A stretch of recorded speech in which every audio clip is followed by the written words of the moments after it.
Hi, everybody. DJ Yoakley with you for another Coach's Corner for the Class B in Youngstown. And at this time, I'm joined by the man known as Juice. It's Tommy Otto, the head ball coach for the Knightline organization. Coach, how are you? I'm doing all right. Our older team worked out yesterday. Our 16U is actually down at the ball field now working out. So Fantastic. It's good to have baseball back, isn't it? Yeah. We have a group of kids that are excited, and so on.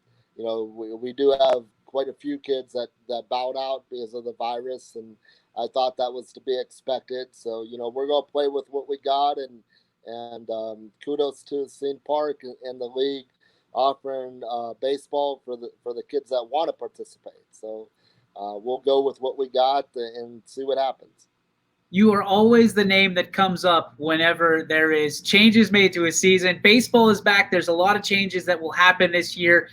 Tommy, what's your thoughts on kind of the state of baseball, both locally, regionally, and nationally? Are you excited to have it back? Or are you kind of worried about some of the restrictions, limitations? I think the governor and our state has done a good job with laying out the restrictions and what's to be expected. Obviously, we're going to abide by that, as much as we can and follow the rules and everything else. The products go obviously be different because those kids, they're used to coming into the B League with 100 at bats before they even play in the league. And I know just by us gathering for the last week in practices, the kids are rusty. I think pitch counts are going to be something that I think every coach has to worry about just because guys aren't in playing shape. And I think that's something that you got to build toward. That's obviously going to affect the product. So, hopefully by the end of the year and come playoff time, guys will be ready to go in that aspect of it. So. Are you worried? I mean, are you concerned about the rust like going into it? I mean, it's almost like starting kind of fresh in the spring, isn't it? Yeah, we scrimmaged the other day against Ballistic, and there was a lot of strikeouts on both sides, and obviously pitching's going to dominate for a long time early in the year and things like that. But I think it's really just something in which we compared it to a March game, kind of a high school scrimmage in a way. Not a lot of offense and everything else. So the game's going to be different. Obviously, what's going on is affecting society as a whole, and so on. But I don't think it's going to be the same product. But at least we're getting out there and playing and offering the kids something that want to play. So. Well, let's talk about what's in the juice box this year for Knightline. What's in the cupboard for you? What guys do you have coming back, and what are your expectations for them? Well, right now, we have about 13 of our original 19 guys that have committed to play. We have 6 guys that have backed out of the season because of the COVID concerns. And we're going to play with what we got. I do believe that I'll probably sign a couple guys here in the next couple of days, and we'll see what happens with that. But as far as players coming back, Brett Bobbins go be a two-way player for us in the infield and pitch. He's going to Fairmont State. Pat Coleman from Austintown Fitch. All these guys have been in our system for a number of years. Pat's going to Walsh. I couldn't imagine just being a high school senior or even a player during this period and having to go through what they went through. A lot of my friends that I went to school with compared it to the teacher strike, in which we didn't have a football season for the most part our senior year, and it affected our team getting in the playoffs and everything. Obviously, 2 different comparisons there, but that's only the really thing beside my injuries that I can relate this to. With having to sit out time and everything else, and those are poor comparisons compared to what COVID's going through and everything for a lot of people. But as far as play and kids participating, those are the only 2 links that I can compare it to as far as the actual getting on the field and playing. Coach, there's a lot of familiar faces. You named them off. Let's hear some of these new recruits you're bringing in. Obviously, there's some challenges to recruiting during a pandemic, and obviously with some of the names falling off. Will you try to replace everybody on the roster, or are you just gonna go with what you have? We're just really going with what we got. We played a lot of 16-year-olds up last year that, with the group that we made it to the NABF World Series. Our outfield is intact. We'll still go Strohmeyer, Scandy, and Fonda in the outfield. Fonda's committed to go play with the Malone. Scandy is a senior, but only 17, so he's kind of in a very awkward situation, recruiting-wise, just because of everything that's occurred. Mason McCurdy's back from Poland, who would have been their shortstop. He'll play the infield for us. Jake Lawrence, Tommy Kling played up last year. So it's a lot of familiar faces for us. Brady Dixon from Columbiana will catch and play first, along with Kling from Heartland. So, we're a group of guys that have been together a very long time. We're going to play the season with what we got. It isn't really a whole lot of guys coming up that are new to the league or anything like that. It's a group that we've had in our system for quite a few years now. So not a whole lot of new faces for us, but some of the young kids that did play up, we expect more out of them this year than when they were 16. The Strohmeyers, the Scandys, the Fondas, and it's going to be an interesting year because you're dealing with the time limits, you're dealing with everything off the field and everything else, but hopefully in between the lines that will be the safe haven for everybody. So when you look at the old quote, "A man is judged by the company that he keeps," you've got a great group of assistants with you. Talk about your assistant coaches. Talk about the coaches in the system for Knightline in general and what they do for your program, what they do for your guys that you're going to put on the field each and every day. Well, Mike Veras has been with me a very long time. Been up and down the roads with him. We've been the 4 World Series in 6 years together. Obviously, that streak's going to end with back-to-back appearances in the last couple of years. He's been a head coach in the league. He's been an assistant coach in the league. He's been a head coach at high school. Our guys love him. I couldn't imagine taking the field without him this year. So I think having somebody that's been through it is always a help. And, having a guy to tell me, this isn't a good thing or, and so on. I need someone to put me in my place sometimes. So, we've definitely done that through the years. We was a pretty good coach in Chris Constantino, who's going to be the manager of the ballistic team, former player of mine and been in the program through that run of the last few years and so on. I'm lucky enough, Frank Giordano's been in the program now for 4 years as a coach. He's coached my 14U team. Frank's very into this. His stepson Chris plays up for us, and he's still coaching down. So that's a tribute to his character and his family's commitment to the program and so on. And then, I've known Tommy Kling since I was a teenager, the dad. Through the Cheney Wilson rivalry and things like that. And Tom's been with us since the kids were 14 now. So, I think it's one of those things, our group kind of always says, we're not for everybody and it's going to be a little different, but we definitely do things our way. And if you're one of my guys, you're always one of my guys. So I'd like to think that we do it the right way and don't pull any punches and don't care who plays or who doesn't play. It's always been about the group. So. Love that. You talked about how things are going to be a little bit different this year. You talked about the time limit, obviously the social distancing and some of the rules and restrictions that are in place just to play baseball this year. To you, what is going to be the biggest difference of playing baseball here in the year 2020?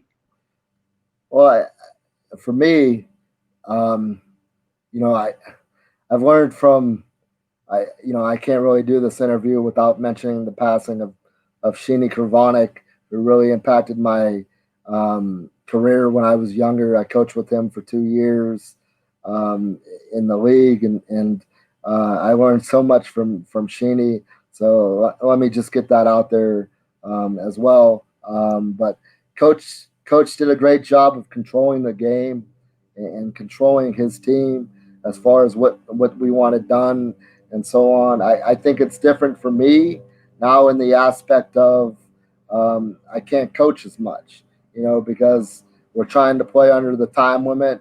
I've told my guys, the pitcher might just go out with the ball. I think it's a travesty if the kids don't get 7 innings. I'm sure there will be an instance during the year that we might even have some ties. It's almost going to be a lot more like a fall season, or pool play or round robin in a buy-in tournament or something. The regular season's going to be very goofy in that aspect, I even kind of tease the kids. I might let them have their phones in the dugout and have them on. That way, if you're in the bleachers or in the bullpen, and if I want to talk to you, I'm going to talk to you that way instead of huddling up or anything like that. So, our kids are just excited to play for the guys that have chosen to participate this year. And, kudos to, once again, the Cene family and Cene Park and everybody involved for giving us the opportunity to do that. So, this year isn't really for everybody in the regards of there's so much out there in our society going on that's a lot more important than this.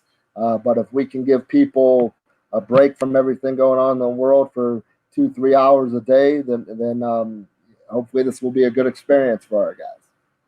There's a lot of people in the league that whenever they put the time limit on, that the drop dead time limit of 2 hours, they looked right at you and said you were going to have the most challenging time with this. What would you say in response to that? Because your games typically don't fall under that 2-hour time limit. They're a little bit longer. Well, I think it's our kids' mentality and the way that we approach it is we've always been that team that you're going to have to beat. And there's not a story that our kids don't tell, every year that, we were down 7-1, we were down 8-0, 10-1, and we came back to win those games and those type of experiences and stuff like that. So I don't think it's just me personally. I just think that it's the type of kid that we get, the type of people involved in the program. We haven't always been the most talented group, but whether if you like us or you don't like us, we're always there in the end, and we find a way to do it. So, and that's a kudos to every kid that's been in the program. I've been doing this down there since 1994. I've been a head coach for over 20 years. We've sent 200 kids on to play in college in that time, and average over 9 guys a year. That it's a mentality through the good years and the bad years. I think we've always produced a product. Obviously, I think we've raised the bar a little bit in the last couple of years with the World Series appearances and obviously a guy like Pletch and what he's accomplished. He's raised the bar, and it's our job to chase a guy like that. So, I don't think it's so much what I do, but I think it's just the attitude of the team. So, and I want our kids to be that way in life. And if that's the way that we approach it, and if people got a problem with it, then, they're just not our kind of guys. So that's fine with it too. So. I love it. I love it, Juice. All that being said, what's the excitement level of you, your squad, and your organization moving forward? Well, we're excited just that the kids get a chance to play. Like I said, we'll play with what we got. It's just another challenge. The year before, we were facing a lot of kids with injuries. Through the high school year, they got hurt. Everything else. And, that kind of became a rallying cry of, how are we going to do this? And, when we qualified for the World Series last year, I couldn't be any more prouder than that group because, if you look at us on paper with everything that happened, I would say that we're not going to do it. I sat in a coaches meeting last night after practice, and we looked at ourselves saying, how are we going to do this year? And there weren't a lot of answers. So, that's the fun part because, and that's what makes the kids better is facing that adversity. If everything always went our way, then it wouldn't be as rewarding. So, when you put yourself around good people and kids that are passionate about the game and give them opportunities, they'll surprise you. So, hopefully we surprise people again. I'm sure people think, hopefully that the product's pretty good, but at the end of the day, we took some hits, and it's up to the guys we got to kind of recover and overcome that. And I think we will. We'll compete and we'll be around, and hopefully, as Mr. Grace would say, Lord willing, that no one gets sick this season. The kids have a good experience, and hopefully in the end, if we pick playoff teams and based on what we do, hopefully we'll be one of the 6 that will have a chance to compete at the end of the year. So that's all you can really ask for. You talked about overcoming adversity. A shortened season is sure to bring some adversity, but it also will bring what I think is going to be a really interesting competitive balance to the league, to which it probably hasn't seen in probably the last decade or so, to what the Class B League used to be, which is it's a battle every single night for the standings and not just trying to get through the game, so to speak. What do you think of the shortened season, and what is going to be some of your biggest obstacles and biggest challenges? Well, I think the obstacles are right now. Just getting ready for the season, just collecting stuff, making sure that everything's in order for the year to get started. The first week is always hectic, usually for other reasons, just because the kids are coming out of high school and they've been cheated from that experience because of the virus and things like that. But, as far as the play, I think what's going to be interesting is, for us, we normally carry anywhere from 10 to 12 pitchers. Right now we're down to 8. And like I said at the beginning, I think that you're going to be doing a lot with pitch counts early and building guys up and things like that. So I think the huge thing is, going back, those kids missed 20, 30 games. You can't replace those 100 at-bats for that kid that was a sophomore or junior that's trying to make an impact in Big B. They don't have that experience. I think, hopefully as we go along here in the next week and a half, and, I got 3 scrimmages scheduled and some practices, and hopefully our guys get better every day and we get a chance to, see what we got at the end. And I think that's the interesting part of how this is. Once we're out there and playing, that's the easy part. I played for a lot of guys, great guys, Coach G, Coach Dan Batista, who came over with us, after he left Ursuline, Coach Popio. If you prepare correctly, then the game should be secondary. So, hopefully during this time period, we're doing that. And I think the games will take care of itself, but it's everything else that's going on in the world and everything else getting ready for the season. And we can't just let that distract us. Hopefully we get off to a pretty good start and we're not chasing people. So we'll see what happens. As one of the most tenured coaches, if not the most tenured coach in the Class B League, Juice, with 10 teams in the league again this year, do you feel like it's kind of whole again? Do you feel like things are right in the world, or was 9 not that big a deal? Well, I think it's the caliber of the team that we're bringing in. And maybe I know a little bit better than most, but, me and Jimmy Putko are about the same age. I've known him for a very long time. He's not going to put a product out on the field that isn't going to compete. Their manager at the 18U level, as I mentioned before, a former player of mine, a former coach of mine. Those guys are going to add something to our league. So it isn't like we just added a 10th team that do so. Chris is going to be fine. They're going to win some games, and I think they're going to surprise a lot of people. So to get back to 10, I'd rather see more kids play than not. That's always kind of been where we've been for, 30, 35 years. I think we went up to 10 probably, when I was a teenager before I got into the league and so on. So, we've been at that number for about 30, 35 years now. It's worked out. So, but I'm excited about who it is instead of just having a 10th team. Are you looking forward to the student versus the sensei meeting down the road whenever you meet up with Chris? Well, I'm going to point this out right now. We played him about 5-6 times in the fall. Yeah. And my group won the whole time, but we scrimmaged last week and he won 3-1. So, wow. I think they're a little bit more further along.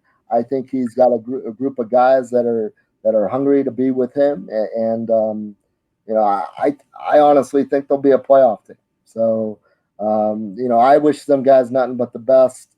I hope they go 16-2. Who are those 2 losses to? Of course, I got to show them, what's going on. Hopefully, but I really admire Jimmy. I think he's built a baseball business in this area that he can be proud of. To give people opportunity, I love Chris. Chris went to California with us. He's been a part of that legacy and heritage. So he'll always be one of my guys, although he's wearing a different color and doing his own thing. And I really think that's what the league's missing. I don't think that there's that pedigree anymore of you're learning. When I came into the league, I was lucky enough to be a part of the with Sheeny for a couple years, with Goldstein for a couple years, and with Levy before I got my chance. And a lot of people don't come up that way anymore. There's a lot of good coaches in the area, and we got to get good fundamental people that are going to be invested into a product. And I know that Jimmy and Chris are. So I wish them nothing but the best. I still have nightmares of your Levy days, so I can completely attest to your road to where you're at right now. Tommy Otto, one of the most tenured coaches, one of my favorites along the way. Thanks for your time this week. We'll talk to you next week, right before opening day on Sunday. All right. I apologize for the issues, and hopefully I can give you a better go at it next week. You're good, Coach. You're always going to have a better second at bat than your first. All right. I appreciate that. Thanks, Steve.